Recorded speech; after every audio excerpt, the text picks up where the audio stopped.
இதுக்கு வந்து இப்போ ரெட்டலைஷனுக்கு வந்து ஓபிஎஸ்க்கு ஒதுக்கீடுக்கு இப்போ தகவல்கள் வந்துட்டு இருக்கு. எப்படி நீங்கள் பார்க்குறீங்க? ஏதாவது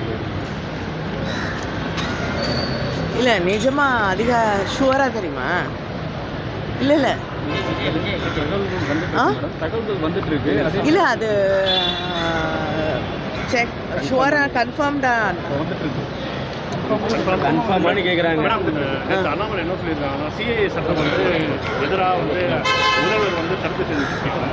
ஸோ முதல்வர் வந்து அது வந்து சட்டத்துக்கு எதிரானதுன்னா சுப்ரீம் கோர்ட்டில் போய்ட்டு அவங்க மனு போடாமலே இந்த மாதிரி பேசிட்டு இருக்கணுமா அண்ணாமலை இல்லைங்க. திராவிட முன்னேற்ற கழகம் பாராளுமன்றத்தில் சிஏஏக்கு எதிராக தன்னுடைய கருத்துக்களை மிக தெளிவாக எடுத்து வைத்திருக்கிறது. எதிர்த்து வாக்களித்தும் இருக்கிறோம். அதனால் நாங்கள் எங்கள் எதிர்ப்பை வந்து காட்டாமல் இல்லை. தொடர்ந்து சிஏ போராட்டங்களின் போது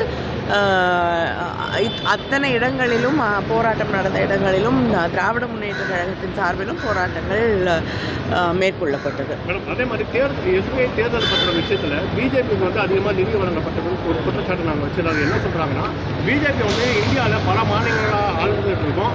ஆனால் திமுக வந்து பார்த்தீங்கன்னா கும்மிடி பூண்டிக்குள்ளே வந்து அவங்க வந்து கட்சி நடத்திட்டு இருக்காங்க.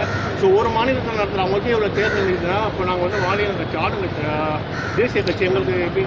இல்லைங்க, நிறைய சந்தேகங்கள் இருக்குது. அவங்களுக்கு யார் யார் வந்து தேர்தல் நிதி வழங்கியிருக்காங்க, எதுக்கப்புறம் வழங்கியிருக்காங்க அப்படிங்கிற கேள்விகள்லாம் வருது. ஒரு ரெய்டுக்கு அப்புறம் வந்து பல பேர் வந்து அவங்களுக்கு பார்க்கும்பொழுது, வெளிப்படையாக பார்க்கும்பொழுது ஒரு அச்சுறுத்தலுக்கு பிறகு தான் நிதி வழங்கப்பட்டிருக்கு அப்படிங்கிறது பல பேர் சொல்லக்கூடிய கருத்தாக இருக்கிறது. அது மட்டும் இல்லாமல் இந்த சட்டமே இதுவே வந்து அன்கான்ஸ்டிடியூஷனல் அப்படின்னு சொல்லி சுப்ரீம் கோர்ட்டே சொல்லக்கூடிய ஒரு சட்டத்தை அவர்கள் கொண்டு வந்திருக்கிறார்கள். இதுதான் உண்மை.